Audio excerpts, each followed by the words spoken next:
Right. Welcome dear students. Now in this third chapter, chemical reactions and equations, we are going to talk about so many elements, how they react with each other and bonds वगैरह के बारे में देखेंगे, types of reaction के बारे में देखेंगे, balancing the chemical equation उसके बारे में देखेंगे. So before all that thing, guys, chapter का नाम है chemical reaction and equation. So before chemical reaction, let's try to understand what do you mean by chemical equation. And even before that, let's try to understand the two types of changes, people. Very basic two types of changes are nothing but the physical change and the chemical change. Now guys, physical change वो होता है जिसमें objects का या फिर जिसमें जो लोग पार्टिसिपेट कर रहे हैं उनका सिर्फ फिजिकल स्टेट चेंज होता है, राइट? लेकिन अंदर का जो स्ट्रक्चर है, the internal structure, rather we call that as a composition of the matter, वो चेंज होता नहीं है. अगर मैं आइस की बात करूं, ठीक है, तो आइस को अगर गर्म करेंगे तो वाटर मिलेगा, लेकिन वाटर को फिर से ठंडा करेंगे तो अपने को आइस मिलेगा. सो यहाँ पे only the state is changing and जो चेंज हो रहा है that change is not the permanent but it's a temporary change. Means we can get the original product or we can say with the original object also, right? So it is called as a reversible change, right? So guys, physical change कुछ ऐसे ही होता है कि जिसमें सिर्फ आपका state change होता है, लेकिन जो ऑब्जेक्ट के प्रॉपर्टीज है, जो मैटर के प्रॉपर्टीज है, वो प्रॉपर्टीज चेंज होते नहीं है, एलिमेंट्स के प्रॉपर्टीज चेंज होते नहीं है.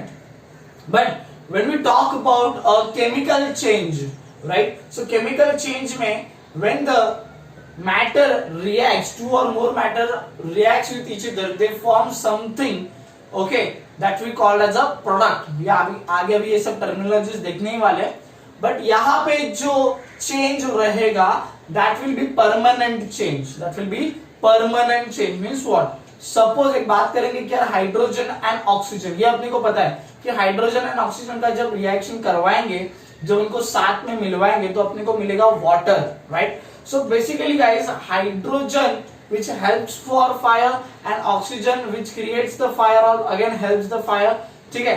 तो दोनों का फायर से दोस्ती है, लेकिन उनसे जो बना वाटर वो तो हम लोग आग बुझाने के लिए यूज करते हैं. सो देखिए यहाँ पे प्रॉपर्टी कंप्लीटली चेंज हो चुका है. So this is referred as a chemical change and most of the cases it is a irreversible change. मतलब एक दफा प्रोडक्ट मिल गया, एक दफा कुछ चीज मिल गया तो मिल गया, that will be the permanent. Okay, so guys, chemical change में ये होता है कि अंदर का पूरा कंपोजिशन चेंज हो जाता है, पूरा प्रॉपर्टी चेंज हो जाता है. सो बेसिकली आपने इसके पहले स्टैंडर्ड में पढ़ा रहेगा something called as a mixture and compound. So guys, mixture को हम लोग फिजिकल चेंज के साथ रिलेट कर सकते हैं एंड कंपाउंड को हम लोग केमिकल चेंज के साथ रिएक्ट कर सकते हैं. So guys, when we talk about the chemical change, okay, तो उसमें जो लोग हिस्सा लेते हैं उनको हम लोग बोलेंगे रिएक्टेंट्स. जैसे कि सपोज सिंपल एग्जांपल, चाय बना रहे, तो चाय बनाने के लिए चाय पत्ती लिया, पानी लिया, शुगर लिया, दूध लिया. So this all are going to react with each other. So this all are called as a reactants and इनसे जब अपने को इनका जब रिएक्शन होगा तो we will get the chai, that is your tea, nothing but called as your product of the reaction. And it's irreversible means what? एक बार चाय मिल गया तो चाय में से वापस से हम लोग पानी को अलग, चाय पत्ती को अलग, शुगर को अलग निकाल सकते हैं? नहीं निकाल सकते, right? So this change will be the permanent and it's also called as a irreversible change. तो guys, physical change, chemical change आपको समझा है क्या है? सेकंड पेज पे ये सब चीजें हैं, चैप्टर के सेकंड पेज पे. उसके पहले एक छोटा सा केमिकल रिएक्शन है और उसकी कुछ ऑब्जर्वेशंस वगैरह आपको लिखना है टेबल में. So that thing you will get. जो एक्टिविटी बेस्ड क्वेश्चंस है, यूज योर ब्रेन पावर के क्वेश्चंस है, those answers you will get on our Facebook. Okay, talking about the chemical equation people. Now guys, देखिए कोई भी जब chemical reaction होता है, ठीक है, like the hydrogen reacting with oxygen and giving the product as water. So what we will do, हाँ ये तो मैंने बोल दिया, राइट? यहाँ पे what I'm telling you the reaction in the form of a word or in the form of some sentences or statements, right? So we can also represent this word equation with the help of the elements, right? And that we call as a chemical equation. Chemical equation, right? So suppose यहाँ पे छोटा reaction है, here the nitrogen gas is reacting with the hydrogen gas and they are forming a product ammonia, right? Ammonia gas, जो आपने देखा रहेगा कि हम लोग के यहाँ पे सुलभ शौचालय जहाँ पे होते हैं वहां पे एक जो दिमाग में घूमने वाला एक बहुत इरिटेट करने वाला एक ओडर जो होता है that is of the ammonia, जो कि ह्यूमंस के यूरिन में से निकलता है, राइट? नाइट्रोजन होता है बाय द वे ह्यूमन के यूरिन में, ये आपको पता रहेगा. Okay, so this thing is called as a chemical equation. We took the help of the elements, उसके जो सिंबल्स होते हैं उसका हेल्प लेके हम लोगों ने एक इक्वेशन फॉर्म किया है. Now you know guys, when we talk about the equation in maths, there is something on LHS, there is something on RHS. वैसे यहाँ पे भी है, right? तो this part is basically called as the reactant part, right? जो लोग react करने वाले हैं यहाँ पे CuSO4, this is your copper sulfate and zinc is going to react with each other. So this left part is referred as a reactant part, the right part will be referred as a product part. कि भाई reaction करने के बाद क्या मिलेगा, है ना? चाय पत्ती, शुगर, then what your पानी, दूध, this is all your reactant and the chai is your product. Okay, so now ये पार्ट हो गया, ठीक है? On the next page, so इतना पता चल गया कि केमिकल इक्वेशन क्या होता है. With the help of the symbols you can represent the reactant side and the product side. Now moving to the next page, वहां पे कुछ rules दिए हैं of writing and chemical equation, ठीक है? So the first rule deals with the reactant and product again. The reactant you have to write on the left hand side, the product will be on the right hand side, and there will be a arrow. Guys, arrow का भी बहुत ज्यादा importance है. अगर आपका arrow unidirectional है, मतलब एक ही दिशा में जा रहा है, इसका मतलब this reaction is irreversible. मतलब एक दफा आपके रिएक्टेंट में से प्रोडक्ट फॉर्म हो गया तो you can't get your original reactants back. Means what? This is a unidirectional reaction. It is indicated by a single arrow, arrow going in a one direction. Where, if you see, talk about this reaction particularly, और जो मैंने reaction भी आपको बताया था, एक simple reaction की ice, इसको जब हम लोग हीट देंगे तो it will go in water, but water को कूल करेंगे तो we can again get the ice. So you can show by both arrows, like ice, one arrow will go from ice to water by heating, right? And one arrow will go like this way, guys, like this type of arrow. One arrow will be going from water to ice. Okay. It does mean that that is the reversible arrow. तो वो आपको ये बताएगा कि भाई आपका product and reactants they are interconvertible, वो आपस में कन्वर्ट हो सकते हैं. मतलब आपका आइस पानी बन सकता है, पानी आइस भी बन सकता है, ठीक है? वैसे मैंने एक छोटा रिएक्शन लिया है, यहाँ पे बुक में नहीं है. नाइट्रोजन प्लस हाइड्रोजन, एक हाई प्रेशर लगाना पड़ेगा उसके ऊपर, ये मैं पॉइंट पे आऊंगा आगे. It's irreversible reaction, we get the ammonia.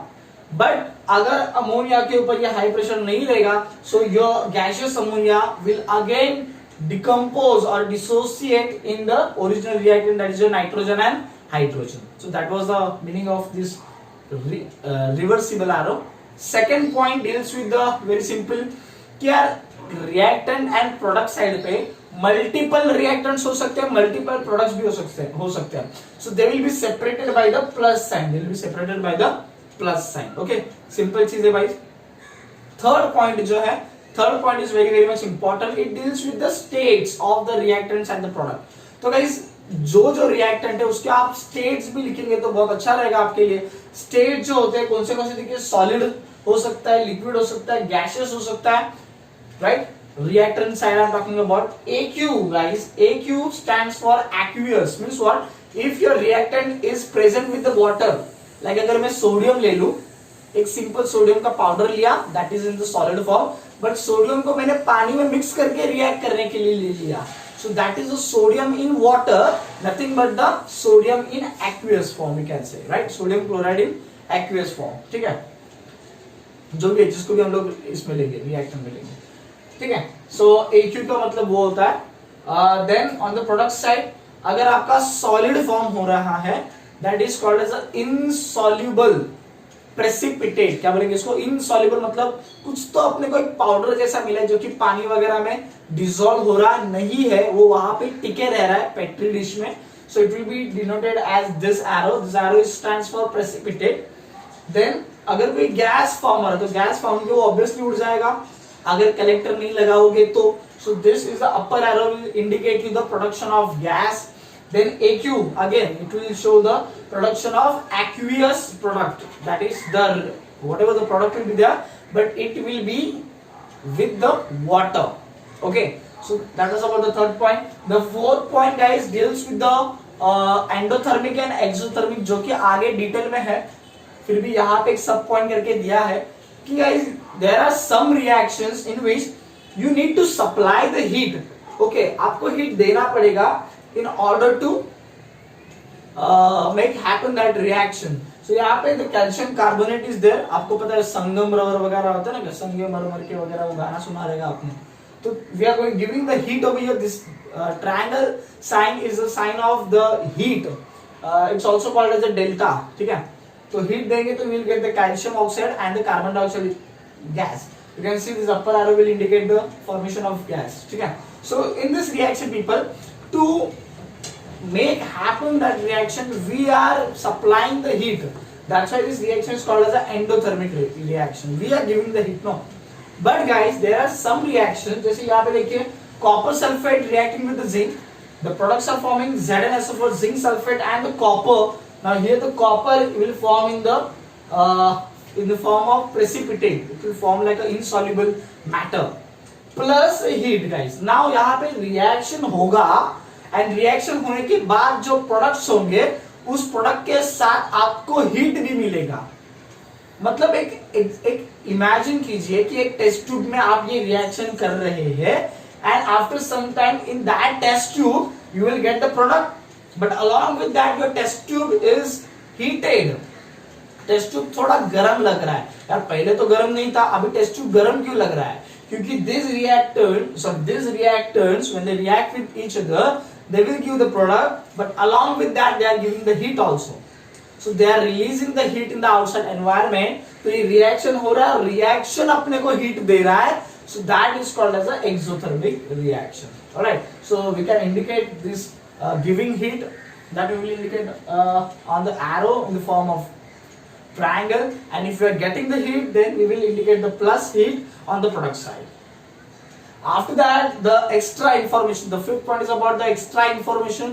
You know guys कि कुछ reaction, जैसे यहाँ पे देखिए कुछ reaction अपने आप नहीं हो रहे तो उनको heat देना पड़ रहा है, वैसे ही कुछ reaction अपने आप automatically नहीं होते, अगर आप reactants को भिड़ा भी दो तो भी वो अपने आप नहीं होते, तो कुछ extra environment create करना पड़ता है, कुछ special environment create करना पड़ता है by the help of temperature, pressure and the catalyst. Temperature, pressure and catalyst. मतलब कुछ टेम्परेचर बढ़ा दो तो रिएक्शन हो जाएगा, फटाफट भी हो सकता है, और रिएक्शन जो कुछ नहीं हो रहा था वो हो सकता है, राइट?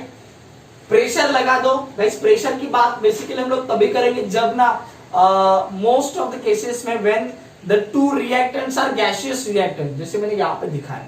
तो guys nitrogen and hydrogen both are gases, तो इनका रिएक्शन अच्छी तरीके से करने के लिए and to get a very good yield of ammonia we need to apply the high amount of pressure. ठीक है, जैसे आपका प्रेशर नहीं रहेगा, हट जाएगा, your ammonia will get again converted back into the nitrogen and hydrogen. Alright, so the pressure also plays very important role in case of gaseous reactants. The third point people is a point about the catalyst. Catalyst का concept बहुत easy है और परंपरा से एक simple example चले आ रहा है कि यार है ना, दो लड़के लोग हैं, ठीक है, so they are having a verbal battle between them, है ना, a kind of rap battle between them. ठीक है, वर्बल बैटल चल रहा है. ठीक है, एक तीसरा बंदा वहां पे बैठा है ना, उसके अंग में बहुत कीड़े हैं. ठीक है, तो वो जो थर्ड पर्सन है वो बोलता है कि यार this people are they are battling with the help of words, man. I'm not enjoying that much. I want to see some actions between them. So what that third person will go, the third person will simply come to those two people who were verbally battling, who were doing a verbal battle with each other, and that third person will give something called as a chugli, है ना.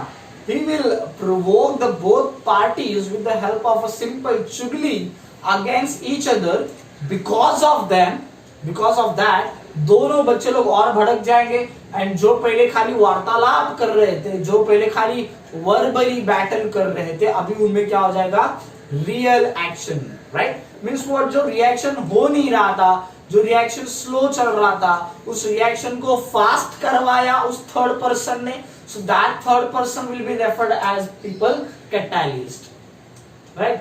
अनहोनी को जो होनी कर दे, बस उसको हम लोग बोलेंगे कैटलिस्ट, ठीक है?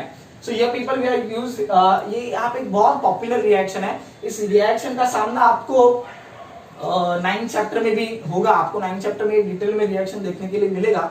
वेजिटेबल ऑयल है बेसिकली, है ना? तो वेजिटेबल, अच्छा ये आपने वो पतंजलि का एक एडवर्टाइजमेंट आता है, उसमें भी कभी देखा रहेगा आपने, ठीक है? तो वनस्पति तूप जो होता है ना, उसका ये रिएक्शन है. तो वेजिटेबल घी कैसे मिलता है? वेजिटेबल ऑयल का हाइड्रोजनेशन करके अपने को मिलता है वेजिटेबल घी, ठीक है? तो वनस्पति तेल में से मिला वनस्पति घी. तो ये सब बातें हम लोग 9th चैप्टर में और डिटेल में कर पाएंगे. वनस्पति oil is your unsaturated reactant or unsaturated matter, and घी कैसे गाढ़ा होता है ना, गाढ़ा. so this is called the saturated. तो वो अल्कीन एंड अल्केन, तो उसका part we will see in the 9th chapter. Point was about using a nickel as a catalyst to make that reaction happen. So nickel will participate in the reaction indirectly, ठीक है?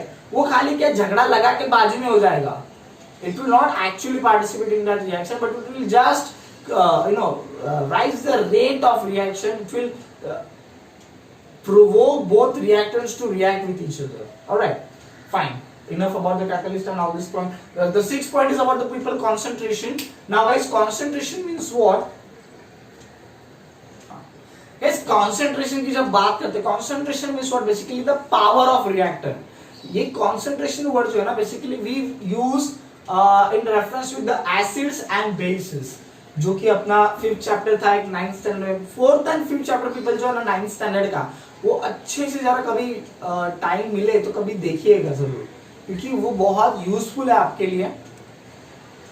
Dealing with this chapter also and dealing with the previous chapter also, the periodic table, ठीक है? Anyways, तो concentration में we have यहाँ पे reaction copper है, अपना नाइट्रिक एसिड है. आपको पता है जो मेन 3 एसिड की हम लोग बात करते हैं, HCl hydrochloric acid, H2SO4 sulphuric acid, जो गाड़ियों के बैटरीज में वगैरह यूज होता है, ठीक है? कार के बैटरीज में वगैरह यूज होता है.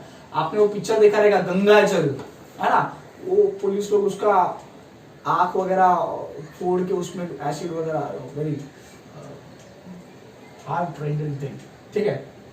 So nitric acid is one of that acid people. Now what we are doing people, यहाँ पे देखिए दोनों रिएक्शन देखिए, रिएक्टेंट तो सेम ही है, बट यहाँ पे HNO3 जो है वो बहुत पावरफुल एसिड है, that's why it is concentrated acid, and the second HNO3 is a dilute one. So dilute means what, उसका पावर कम कर दिया गया है by adding simply water in that, and we are getting a dilute HNO3 over here. अच्छा, bye the वे याद आ गया, इसके लिए बोल देता हूँ, एक डाइल्यूशन ऑफ H2SO4 का एक लॉजिक आपको कभी पता रहेगा, इसके बारे में कभी सुना रहेगा, तो उसके बारे में भी डिस्कस करेंगे. डाइल्यूशन का प्रोसेस कैसे होता है, बोलने का मतलब ये है HNO3 एक कॉन्सेंट्रेटेड है, दूसरा HNO3 डाइल्यूटेड है. लेकिन आप जब प्रोडक्ट के पास देखेंगे, this products are same, copper nitrate and water, but if you see this is your nitrogen dioxide and this is your nitric oxide. आपको एक बात बता दूं गाइस, जब आपने कॉन्सेंट्रेटेड एसिड यूज किया तो उसमें से जो प्रोडक्ट फॉर्म हुआ नाइट्रोजन डाइऑक्साइड, ये भी थोड़ा कैसे होता है, पॉइजनस होता है. तो ऑब्वियसली यार, जो डेंजरस एसिड, डेंजरस चीज से आपको डेंजरस चीज ही मिलेगी ना, right? So nitrogen dioxide, sulphur dioxide आपको ऑफन पता रहेगा कि गाड़ी के एग्जॉस्ट में से निकलते हैं. नाइट्रिक ऑक्साइड जो है थोड़ा सा लेस हार्मफुल है. Why? Because we are use here the dilute acid in this case. So guys, concentration लिखना भी बहुत इंपॉर्टेंट होता है, कंसंट्रेशन को कंसीडर करना भी बहुत इंपॉर्टेंट होता है, क्योंकि एक कंसंट्रेशन आपके प्रोडक्ट्स को चेंज कर सकता है. NO2 कहाँ पे, NO कहाँ पे, ठीक है? बात करेंगे आगे. ये चीज हुआ अपना what are the rules of writing the chemical equation. Then there is a little reaction down to that. Silver nitrate का वगैरह रिएक्शन, छोटा रिएक्शन उसका, not a big deal. Again you can watch that thing on our Facebook. या So the next part is about the balancing a chemical equation people. Now देखिए balancing का मतलब क्या होता है. गाइस ये रिएक्शन है वहां पे, ठीक है. यहाँ पे silver nitrate is reacting with sodium chloride. You will get this sodium nitrate and the silver chloride. Okay. बात समझने लायक ये है, when you will आप जब रिएक्टेंट पार्ट का जब वेट करेंगे आपको आएगा 300.23 ग्राम. और जब आपको प्रोडक्ट्स मिलेंगे तो आप जब प्रोडक्ट का वेट करेंगे तो भी आपको वही मिलेगा 300.23 ग्राम. ठीक है गाइस, यहाँ पे मतलब क्या हो रहा है, जितना रिएक्टेंट है, जितना मैटर आपका, जितना मास आपका रिएक्टेंट्स का है, उतना ही मास आपका प्रोडक्ट का है. राइट. तो यहाँ पे आपको 9th स्टैंडर्ड के 4th चैप्टर में एक लॉ था, that is law of conservation of matter.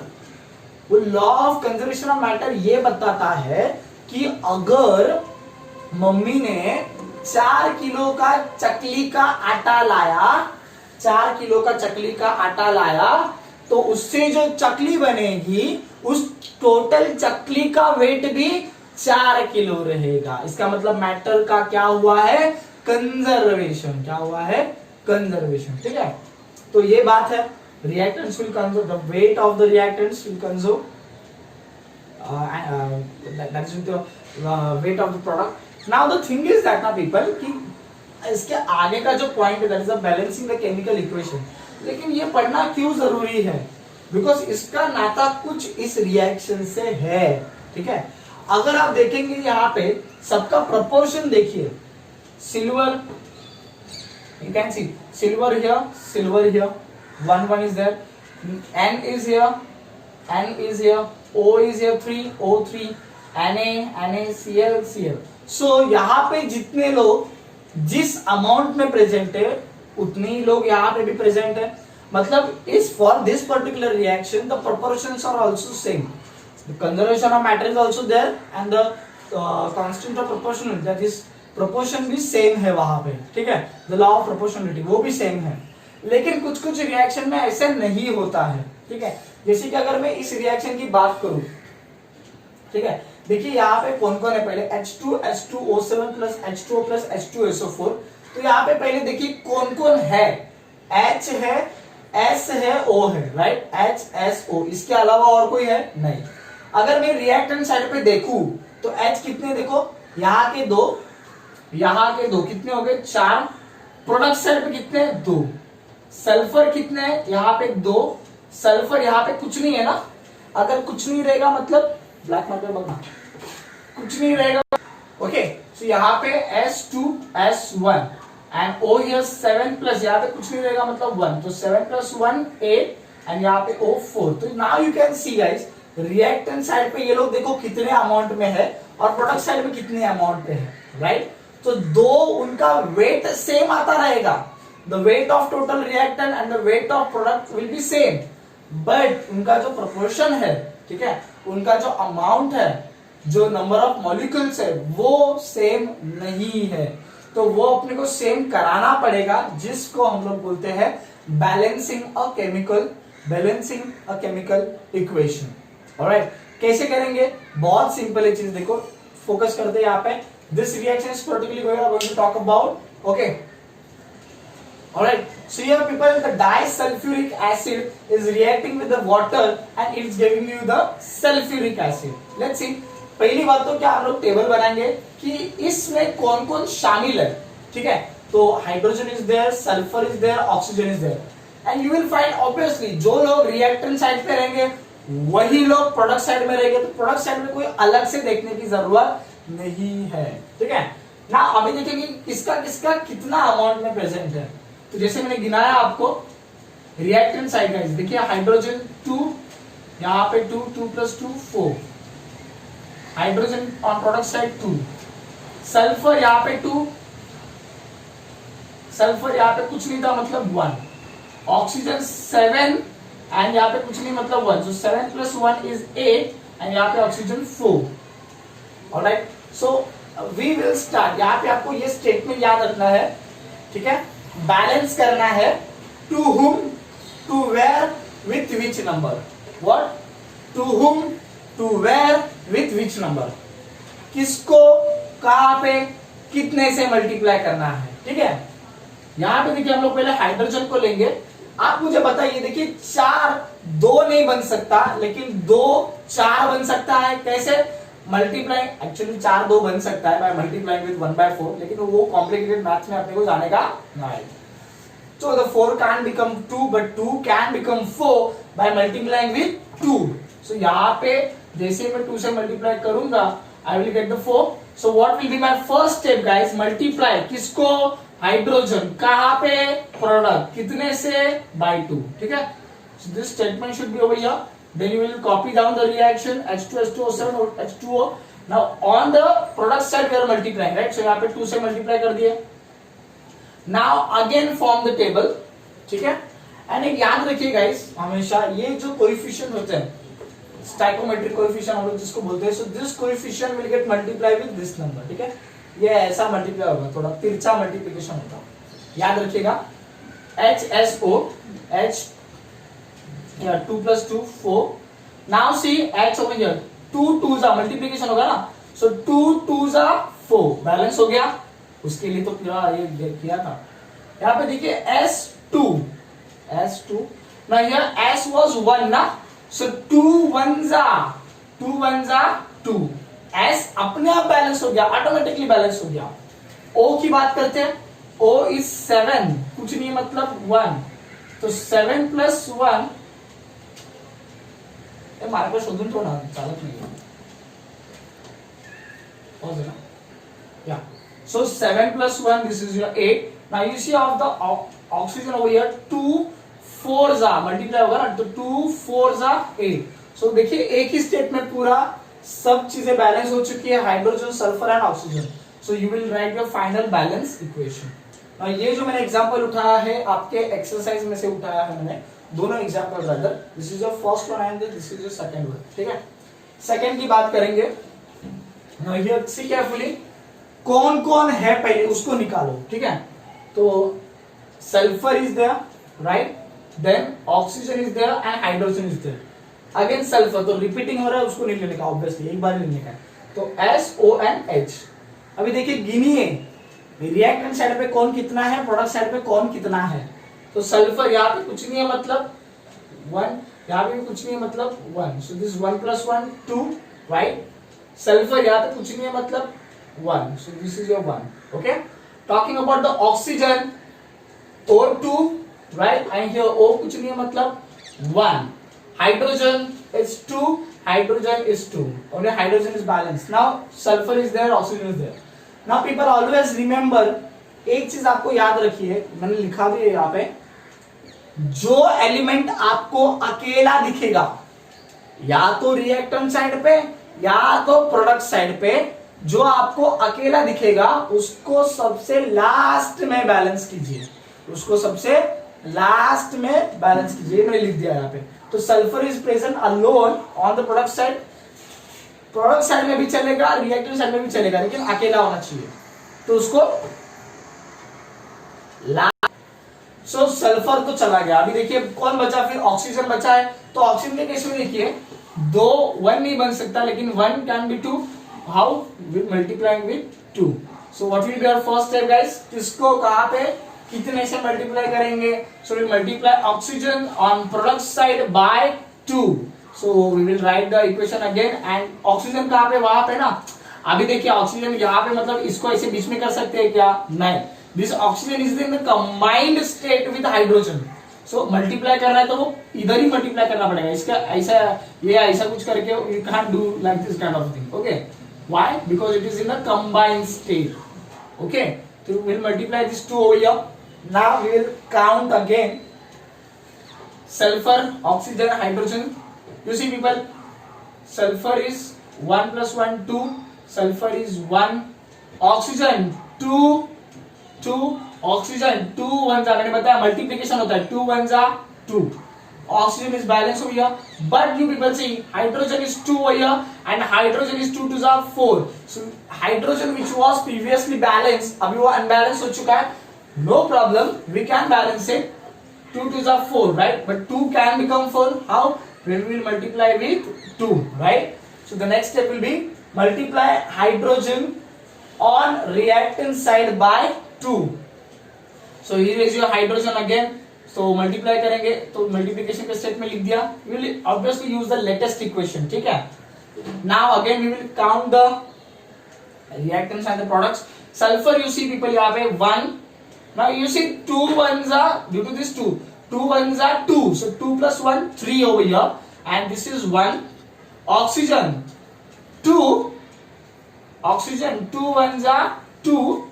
Hydrogen 2 twos are 4. Hydrogen 2 twos are 4. All right. Now both of them are balanced. Now only the sulfur is remaining right now. So we will do for the sulfur. जैसे हमने बताया था, sulphur जो अकेला रहेगा उसको last में लेंगे.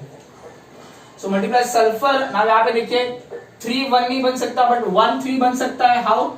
When multiplying with 3. So next step क्या रहेगा आप बताइए. Multiply sulfur on product side by 3.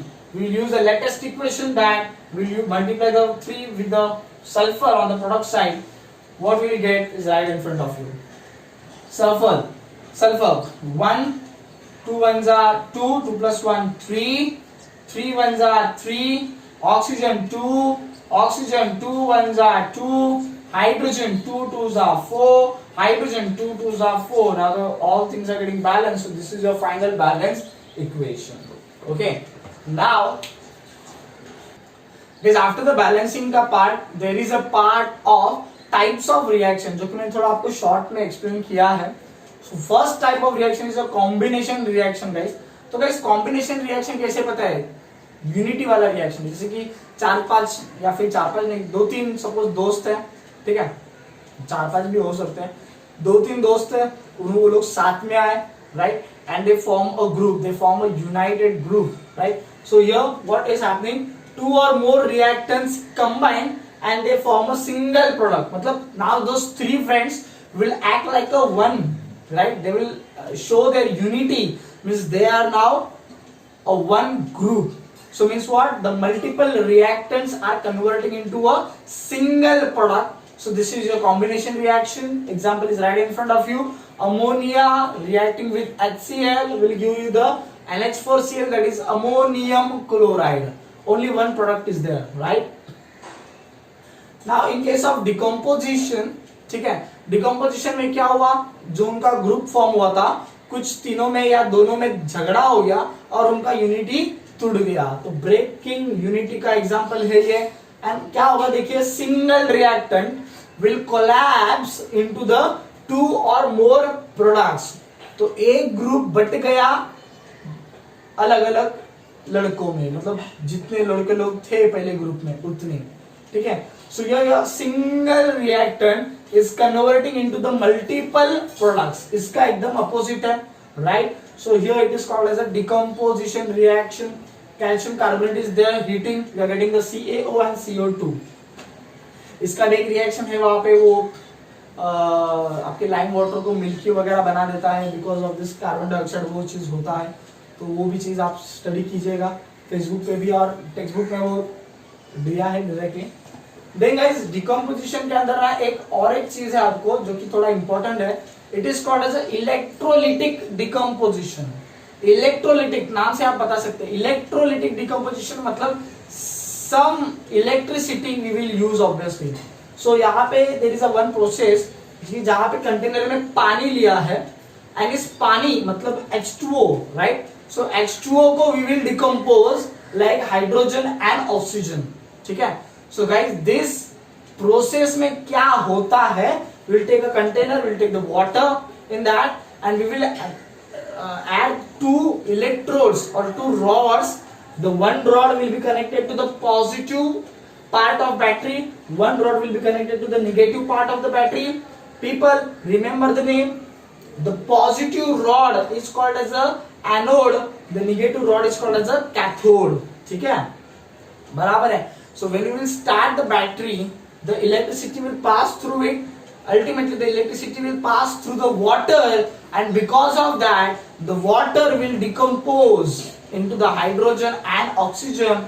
this process is called as the electrolytic decomposition and also referred as the electrolysis of water. In this, what will happen? You see, hydrogen and oxygen, they will separate as a, hydrogen will separate as a H plus 1, oxygen will separate as a O minus 2. So your positive, so this is your cation, this is your anion. 9th standard ka 4th chapter, 5th chapter people. Yes. So what will happen now? The positive ion or the cation will go to the negative electrode and the negative anion will go to the positive electrode. Right? तो हो गया ना separation. Hydrogen गया, collect हो गया cathode पे, oxygen collect हो गया एनोड पे. दोनों जगह से आपको बुलबुले आएंगे. तो that indicates the collection of the hydrogen gas and oxygen gas over there, right? So this process is there people. Now ये प्रोसेस आपको दिखने में बहुत सिंपल लग रहा है, लेकिन यहाँ इसका बहुत ज्यादा एप्लीकेशन है. आप भी कभी सोच सकते हो इसके बारे में. आपको एक छोटा सा चीज बताता हूँ कि यार अगर इसी तरीके से पानी से अगर हम लोग इलेक्ट्रिसिटी पास करने के वजह से अगर हम लोग को हाइड्रोजन एंड ऑक्सीजन मिल रहा है, तो क्या उस हाइड्रोजन को हम लोग एज अ फ्यूल नहीं यूज कर सकते? कलेक्टेड हाइड्रोजन को एज अ फ्यूल नहीं यूज कर सकते? एंड क्या इस कलेक्टेड ऑक्सीजन को हम लोग जो हॉस्पिटल में ऑक्सीजन टैंक्स होते हैं उसको फिल करने के लिए नहीं यूज कर सकते? सोचिएगा कभी इसके बारे में. Lots of noise coming up from outside people. Now the third type of reaction people, displacement reaction is there. Now under the displacement two reactions are there, single displacement and the double displacement. Guys देखिए single displacement का logic बहुत simple है. ये copper और sulphate इनकी बहुत अच्छी दोस्ती थी, लेकिन ये जो फेरम है दैट इज योर आयन, ये बहुत जेलस हो रहा था, ठीक है, कॉपर से. तो आयन ने क्या किया, गया और दोनों के दोस्ती में चुगली लगाया, झगड़ा लगाया और उसने क्या किया, कॉपर को हटा दिया सल्फेट से और खुद जाके दोस्ती कर लिया सल्फेट के साथ. So we'll get the FeSO4 and the copper will alone, right? So यहाँ पे an element is displacing another element, right? Yeah, so this is called the single displacement reaction people. यहाँ पे बात ये important है, this entire reaction will take place on one concept, that is the order of reactivity. यहाँ पे since the iron is more reactive than the copper, that's why the iron will kick out the copper and iron will form the bond with sulfate ion, right? समझ रहे हो? तो जो high reactive रहेगा वो low reactive वाले को बाजू में लेगा, ठीक है, उसको अकेला छोड़ देगा. तो यहाँ पे for you people I have written the order of reactivity. Potassium more reactive than sodium, more reactive than calcium, more reactive than magnesium, aluminium, zinc, iron, lead, also called as a plumbum, Latin name. Plumbum is more reactive than hydrogen, more reactive than copper, hydrargyrum, Latin name of the mercury, Ag, silver, and the least reactive metal is your gold, right? इसलिए देखो satellite में अगर आप देखोगे satellite के कुछ structures में gold plating वगैरह यूज किया जाता है, because it is less reactive with the environment, ताकि बाकी के एनवायरनमेंट का उस सैटेलाइट के पार्ट्स के ऊपर कुछ असर ना गिरे, इसलिए वो गोल्ड वगैरह यूज किया जाता है सैटेलाइट्स के केस में. सो यहाँ पे बस the thing is that guys कि जो हाई रिएक्टिव रहेगा वो लो रिएक्टिव वाले को किक आउट करेगा, ठीक है. Single displacement. Guys double displacement में क्या है, देखिए दोनों भी reactor they are dissociating as a cation anion, cation anion. एक का कैटायन दूसरे के एनायन के साथ जाएगा, एक का एनायन दूसरे के कैटायन के साथ जाएगा. तो यहाँ पे the interchange is there, the exchange of cation and anion is there. Alright, so like this way the K plus will form with the SO4, K2SO4 we are getting. यहाँ पे आपको पता रहेगा 9th स्टैंडर्ड का रिकैप्चुलेशन जो part पढ़ा था, है ना, ये जो होता है 1 ऐसे नीचे जाता है, right. So this 1 will go here, this 2 will go here, so K2SO4 will get. Now here Ba2 will go here like this way पूरे ग्रुप के नीचे, this 2 will come over here. Now 2 cancel हो जाएंगे, so you get 1 can be written as BaCrO4, barium chromate. Reaction आपको book में नहीं है, word में लिख के दिया, लेकिन मैंने रिएक्शन लिखा आपके लिए. तो यहाँ पे देखिए कोई अकेला नहीं रह रहा है ना, क्या हो रहा है यहाँ पे, एक्सचेंज ऑफ फ्रेंड. तो ये दो फ्रेंड है, ये दो फ्रेंड है, इसने अपना फ्रेंड दूसरे को भेज दिया, उसने अपना फ्रेंड इसको भेज दिया. So exchange of friends are taking place. यहाँ पे कोई अकेला नहीं रह रहा है, like this way. So these are the 4 types of reactions, people. Next part we will be talking about the factors affecting the rate of chemical equation, then oxidation reduction is there, and then finally your iron का rusting part, that is also there, वो important part है, वो सब हम लोग देखेंगे, ठीक है. For now thank you so much people, thank you so much. And please if you like my video, if you like my lecture, please like the video, subscribe my channel, and you can also comment whatever you will feel about this video. If you have any doubt, please send on my WhatsApp on our official number of Classic Classes, that is 730-460-3490. Thank you so much, people.